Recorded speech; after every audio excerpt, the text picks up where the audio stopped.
चांद पर चहलकदमी करते हुए प्रज्ञान की तस्वीरें दिखाते हैं। चांद के दक्षिणी ध्रुव पर लैंडर मॉड्यूल की सफल लैंडिंग के बाद प्रज्ञान रोवर भी साउथ पोल पर चहलकदमी शुरू कर चुका है। इसरो ने चंद्रयान की लैंडिंग से ठीक पहले का एक वीडियो जारी किया है। तस्वीरें आपके सामने हैं जिसमें चांद का खूबसूरत नजारा दिखाई दे रहा है। 2 मिनट 17 सेकंड्स के इस वीडियो में चांद की सतह पर शुरुआत में लहरों जैसा नजारा दिखा और फिर पास पहुंचते ही वहां गड्ढे नजर आए। ये वीडियो लैंडर विक्रम के टच डाउन प्रोसेस का कहा जा रहा है।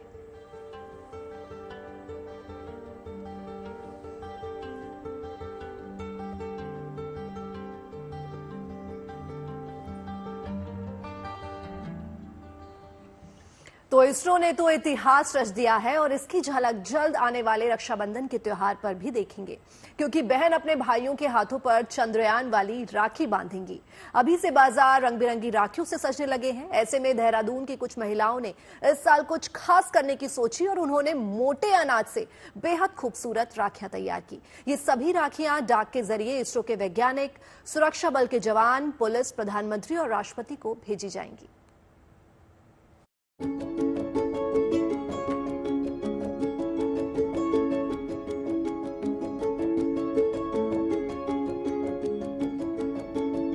रंग बिरंगी ये राखियां बाजार में बिक रही राखियों से बेहद अलग और खास हैं। खास इसलिए हैं क्योंकि इन्हें मोटे अनाज से तैयार किया गया है, जो एक नजर में ही किसी को भी भा जाए। दरअसल इंटरनेशनल ईयर ऑफ मिलेट्स और चंद्रयान 3 की सफल लैंडिंग से खुश देहरादून के इन बहनों ने रक्षाबंधन के मौके पर ये विशेष राखियां तैयार की हैं। इन राखियों को बनाने में मोटे अनाज के अलावा इनकी सुंदरता को बढ़ाने के लिए घरेलू चीजों का इस्तेमाल किया गया है।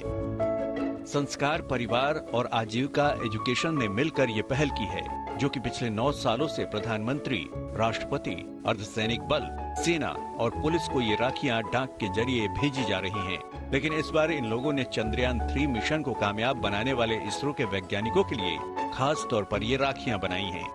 देहरादून की स्वयंसेवी महिलाओं की ओर से बनाई गई इन राखियों को जल्द ही डाक के जरिए भेज दिया जाएगा, ताकि रक्षाबंधन के दिन ये खास राखियां देश के वैज्ञानिकों, सुरक्षा बल और सेना के जवानों को मिल सके और वो इन्हें अपनी कलाई पर सजा सके। Bureau report, good news today. Gujarat के सूरत में भाई बहन के पवित्र रिश्ते के डोर का प्रतीक राखी को लेकर खास तैयारी कर दी गई है। बाजार में रंग बिरंगी राखियों के साथ चंद्रयान 3 वाली राखियां भी लोगों के आकर्षण का केंद्र बन गई हैं। दूसरी तस्वीर में आप देखिए, 2 तस्वीरें आपके सामने हैं। रक्षाबंधन के त्योहार को लेकर धूम तो मची हुई है। सूरत के ज्वेलर्स ने भी खास तरह के इंतजाम कर दिए हैं। उन्होंने चांदी की चंद्रयान वाली राखियां तैयार की हैं। गोल्ड और लेब्रॉन डायमंड की राखियों की भी काफी डिमांड बढ़ गई है। इसके अलावा मोदी योगी की राखियां तो मौजूद हैं ही, जिसे लोग काफी पसंद कर रहे हैं। बाजार में देखिए भीड़ लगी है। बहनें अपने भाइयों के लिए खूबसूरत ही नहीं बल्कि महंगी राखियां भी जमकर खरीद रही हैं। तो ये 2 तस्वीरें देख सकते हैं आप। हालांकि राखी का त्योहार बहुत नजदीक है।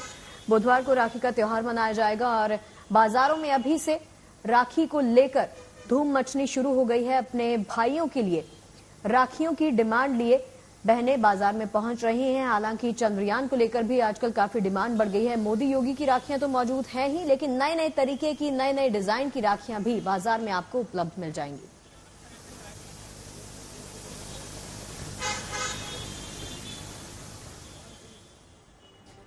प्रधानमंत्री मोदी अपने ग्रीस दौरे पर एथेंस पहुंच गए हैं। वहां उनके जोरदार स्वागत की तैयारियां की गई। भारतीय समुदाय के लोग उनके आने की खुशी में नाच गाने में व्यस्त हैं। वहां रहने वाले भारतीयों में प्रधानमंत्री के आने को लेकर जबरदस्त जोश देखने को मिल रहा है।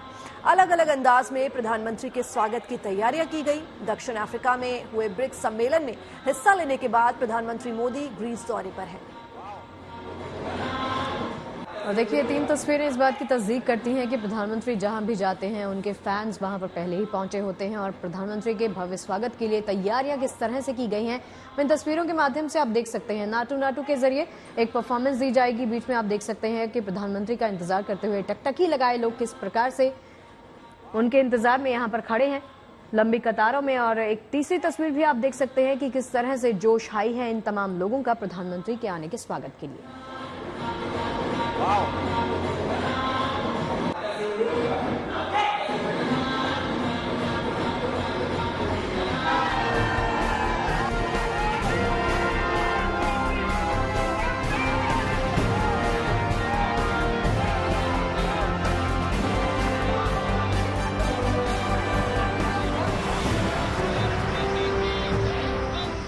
हाथ में पोस्टर और तिरंगा,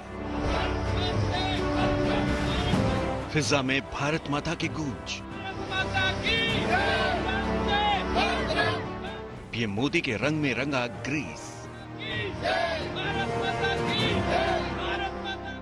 तस्वीरें ये बखूबी बयां कर रही हैं कि पीएम मोदी की इस ग्रीस यात्रा से उम्मीदें कितनी बढ़ी हुई हैं।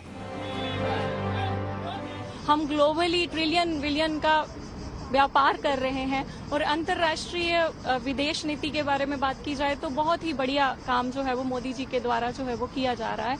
और रही बात ग्रीस की, तो ग्रीस में जो है वो यही है कि अच्छा कार्य होगा। मोदी जी अच्छे जो भी वो संकल्प लेके आए हैं वो पूरा करेंगे। ये हमारे लिए बहुत प्राउड की बात है और स्पेशली मैं थैंक्स करना चाहती हूँ इंडियन एम्बेसी का, जिनकी एफर्ट्स की वजह से ये सारा कुछ पॉसिबल हो रहा है और पूरी इंडियन कम्युनिटी की ओर से मैं मोदी जी का वेलकम करती हूँ। 40 साल बाद कोई भारतीय प्रधानमंत्री ग्रीस की यात्रा पर है और ये यात्रा कूटनीति स्तर पर काफी महत्वपूर्ण है।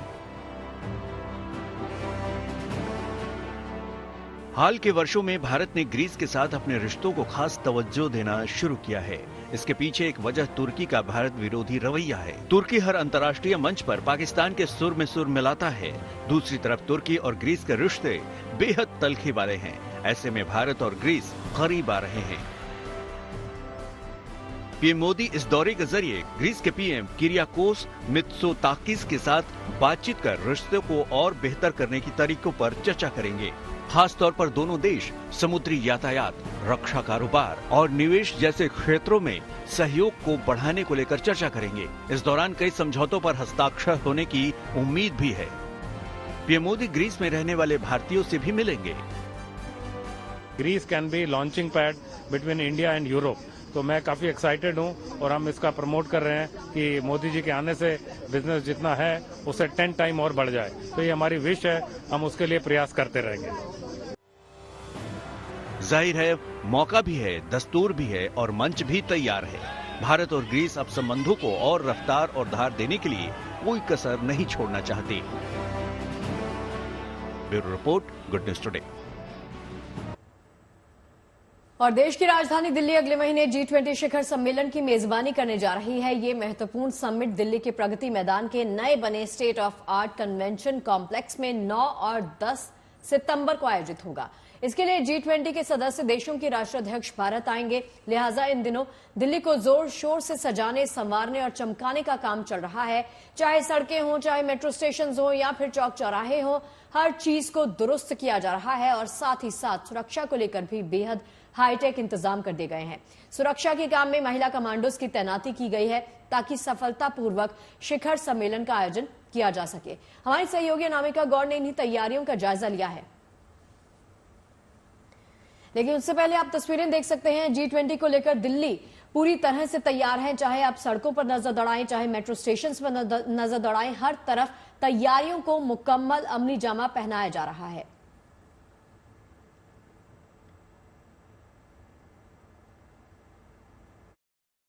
G20 समिट को लेकर राजधानी दिल्ली में हो रही तैयारियों ने अब रफ्तार पकड़ लिया। इस समय हम मौजूद है धौला कुआं में और ये वही रास्ता है जो दिल्ली एयरपोर्ट से प्रगति मैदान की तरफ जाता है। जब G20 समिट होगा उस समय इस रास्ते से ही होकर सभी मेहमान जो है वो प्रगति मैदान जाएंगे और अभी से इस रास्ते में जो सुरक्षा कर्मी हैं वो तैनात कर दिए गए हैं। अभी से इस पूरे रूट पे चप्पे चप्पे पे नजर रखी जा रही है। और बात करें अगर हम तैयारियों की, तो जो इस रास्ते में पड़ने वाले मेट्रो स्टेशन हैं उनका भी सौंदर्यकरण का काम G20 को लेके किया गया है। धौला कुआं मेट्रो स्टेशन ये है जहां पे अभी हम मौजूद हैं। आप देख सकते हैं कि जो मेट्रो स्टेशन पिलर्स हैं उन पे भी खूबसूरत कलाकारी की गई है। वॉल पेंटिंग इन पिलर्स पे की गई है। G20 का लोगो लगाया गया है और मेट्रो स्टेशन के बाहर जो फुटपाथ है फिलहाल उसको भी सही करने का काम यहाँ पे चल रहा है, कंस्ट्रक्शन का काम चल रहा है। G20 समिट की जैसे जैसे डेट नजदीक आ रही है, भारत की तैयारियां वैसे वैसे ही बढ़ती जा रही है। हमारे साथ मौजूद हैं महिला स्पेशल कमांडो। ये वो 19 महिला कमांडो हैं जिन्हें G20 समिट में गेस्टों की सुरक्षा के लिए स्पेशल ट्रेनिंग दी गई है। इन महिला कमांडो को 1 महीने की कड़ी ट्रेनिंग दी गई मध्य प्रदेश के ITBP सेंटर में। हम महिलाओं से बात करेंगे और जानेंगे कि कितनी कड़ी ये ट्रेनिंग थी, क्या प्रोसेस था और कैसे आपका रूटीन क्या था वहाँ पे? मैम, हमारा पूरा दिन बिजी रहता था, सुबह से लेकर शाम तक बहुत हार्ड ट्रेनिंग हुई है और हमें बहुत एडवांस टेक्निक्स सिखाई गई हैं। जो भी अतिथि भारत आ रहे हैं G20 समिट के लिए, जिन होटल्स में उन्हें रुकाया जाएगा, उन होटल्स के आसपास ये महिला कमांडो जो हैं वो तैनात होंगी। स्नाइपर इनके पास है और आसानी से ये जो है किसी को भी घात लगा सकती हैं। अगर इन्हें ऐसा कोई खतरा महसूस होता है, ये उतनी सक्षम है। और अब बात पहाड़ों पर जारी जल कर्फ्यू की। हिमाचल को बचाना है क्योंकि यहां लगातार लैंडस्लाइड हो रहा है। इस बार कुल्लू की तीर्थन घाटी में जबरदस्त लैंडस्लाइड हुआ है। भूस्खलन के बाद पहाड़ी से पत्थर गिरने का सिलसिला जो है वो लगातार जारी है। लोग इस तबाही को देखकर काफी डर गए हैं।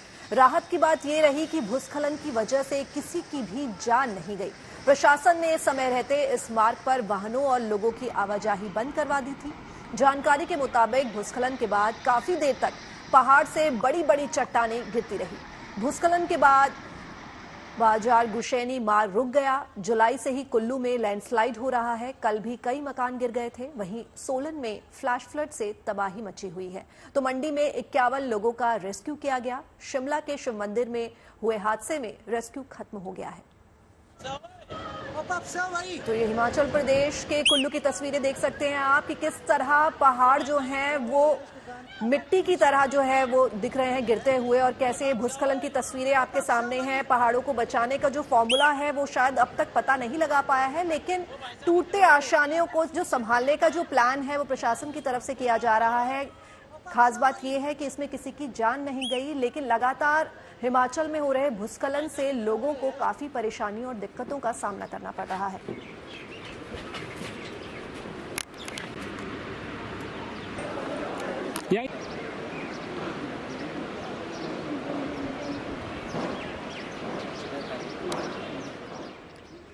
और देखिए, एक तरफ हम आपको लगातार लैंडस्लाइड और गिरते हुए मकानों की तस्वीरें दिखा रहे हैं। इस बार कुल्लू की तीर्थन घाटी में भी जबरदस्त लैंडस्लाइड हुआ है। कुछ और तस्वीरें आपके सामने लेकर आए हैं।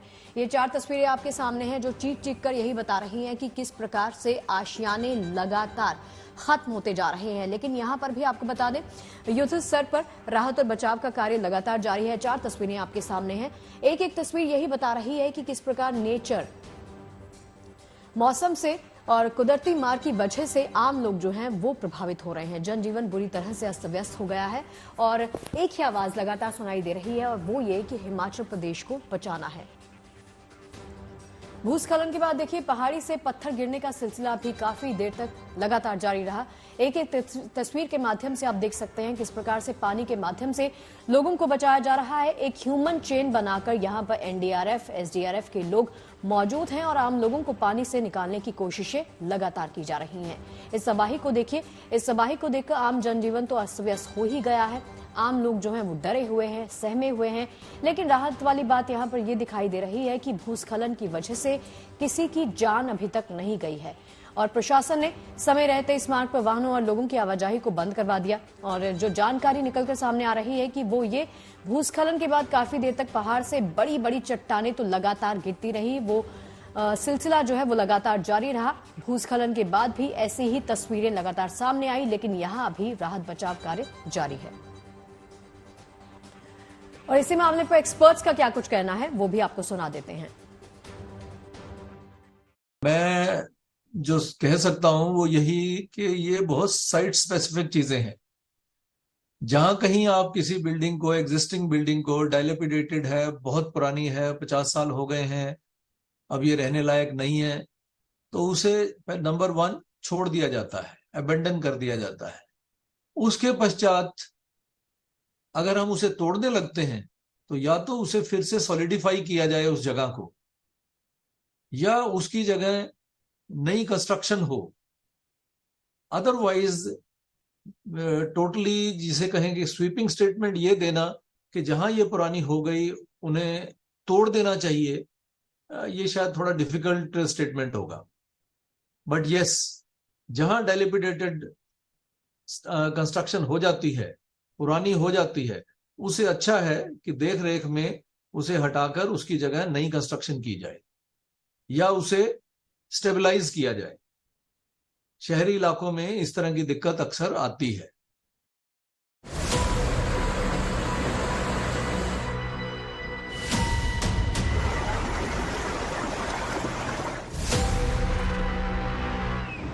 कहीं दरक रहे पहाड़, कहीं नदी नालों में आया उफान, कहीं जमींदोज हो रहे मकान और दुकान, तो कहीं बचाई जा रही है लोगों की जान। अपनी खूबसूरती के लिए मशहूर देवभूमि हिमाचल प्रदेश के कई जिलों में इन दिनों ऐसे ही हालात हर ओर दिखाई दे रहे हैं, क्योंकि राज्य में भारी बारिश का दौर थमने का नाम नहीं ले रहा है, जिसके चलते प्रदेश के शिमला, मंडी और कुल्लू जैसे जिलों में भारी तबाही देखने को मिल रही है। कुल्लू के आनी इलाके में आप देख सकते हैं, जिस समय ये बिल्डिंगें गिरी, सुबह का वक्त था। हालांकि गनीमत ये थी कि इन घरों में कोई भी नहीं था, सारे इलाके को खाली कराया गया हुआ था, क्योंकि ये पूरा इलाका कहीं ना कहीं रिस्क जोन में है। जिस तरीके से ये मकान बने हुए हैं, इन्हें देखकर भी आप अंदाजा लगा सकते हैं कि अगर हल्की सी भी लैंडस्लाइड होती है तो पूरे इलाके के दरकने का खतरा है। लगातार बिगड़ते हालात को देखते हुए एनडीआरएफ और एसडीआरएफ के साथ वायुसेना को भी लोगों की मदद के लिए लगाया गया है। वायुसेना के हेलीकॉप्टर के जरिए प्रभावित लोगों तक खाने पीने का सामान और दवाएं पहुंचाई जा रही हैं। साथ ही जरूरत पड़ने पर मरीजों और लोगों को भी एयरलिफ्ट किया जा रहा है। कल हमारे पास एक ब्रेन हेमरेज का केस यहाँ पर जोनल हॉस्पिटल कुल्लू में था, जिसको चंडीगढ़ के लिए रेफर किया गया था। और लेट नाइट 2 और पेशेंट्स जो काफ़ी क्रिटिकल कंडीशन में थे, उनको भी चंडीगढ़ के लिए रेफर किया गया था। इसलिए क्योंकि रोड जो है वो हमारा सारा रोड एक्सेस अभी ब्लॉक्ड है। कंडी कटोला वाया कंडी कटोला भी ब्लॉक्ड है और नेशनल हाईवे भी ब्लॉक्ड है, तो इसलिए हमने एयरफोर्स से हेलीकॉप्टर की मदद मांगी थी। इस साल मानसून के पूरे सीजन में हिमाचल में रिकॉर्ड तोड़ बारिश हुई है और अभी भी अगले कुछ दिनों तक लोगों को इस बारिश से छुटकारा मिलने के आसार दिखाई नहीं दे रहे हैं। दरअसल मौसम विभाग ने प्रदेश के कुछ जिलों में भारी बारिश की संभावना जताई है। मौसम विभाग की इस चेतावनी को देखते हुए राहत और बचाव टीमों को हाई अलर्ट पर रखा गया है, ताकि जरूरत पड़ने पर लोगों तक फौरन मदद पहुंचाई जा सके। हिमाचल में फ्लैश फ्लड और लैंडस्लाइड से सबसे ज्यादा नुकसान सड़कों और पुलों को पहुंचा है, जिसके कारण आवाजाही पूरी तरह से ठप है और लोग जहां तहां फंसे हुए हैं। आवाजाही को बहाल करने के लिए सड़क बनाने वाली एजेंसियां इन बंद रास्तों को खोलने के काम में पूरी ताकत से जुट गई हैं। प्रशासन की कोशिश है कि इन हालात में ज्यादा से ज्यादा लोगों तक मदद पहुंचाई जाए। कुल्लू से सत्येंद्र चौहान के साथ bureau report, good news today. और अब बात रामनगरी अयोध्या की। भव्य राम मंदिर में रामलला की प्राण प्रतिष्ठा से पहले रामनगरी अयोध्या को खूबसूरत बनाने की तैयारियां जोरों शोरों से चल रही हैं। इस सिलसिले में अब सरयू नदी के किनारे राम की पैड़ी को हरिद्वार की हर की पैड़ी के तर्ज पर विकसित करने की योजना बनाई गई है। इसका मकसद ये भी है कि हर साल दीपोत्सव के मौके पर राम की पैड़ी पर बड़ी संख्या में लोगों की मौजूदगी होने पर किसी तरह की कोई भी दिक्कत ना हो। राम की पैड़ी पर होने वाले दीपोत्सव पर वर्ष नया रिकॉर्ड बना रहा है। यही वजह है कि राम की पैड़ी पर दीपोत्सव के समय लोगों की भारी भीड़ जमा हो जाती है। इसी समस्या से निजात पाने और दीपोत्सव को भव्य बनाने के लिए राम की पैड़ी को नए सिरे से विकसित करने की योजना बनाई गई है। राम की पैड़ी पर अभी तक ऊपर के हिस्से में बोल्डर लगाया गया है। अब ढलान पर लगे बोल्डर के स्थान पर दर्शन के लिए खास व्यवस्था की जाएगी। इसके लिए सिंचाई और जल संसाधन विभाग ने 1868 करोड़ से ज्यादा की परियोजनाओं को मंजूरी दी है। यहाँ पर दर्शक दीर्घा बनाई जाएगी, जिसमें 15,000 से अधिक दर्शकों के बैठने की सुविधा होगी। यही नहीं, दीपोत्सव के बाद भी राम की पैड़ी जगमगाती रहे, इसके लिए भी अगले 5 साल के लिए व्यवस्था की जा रही है।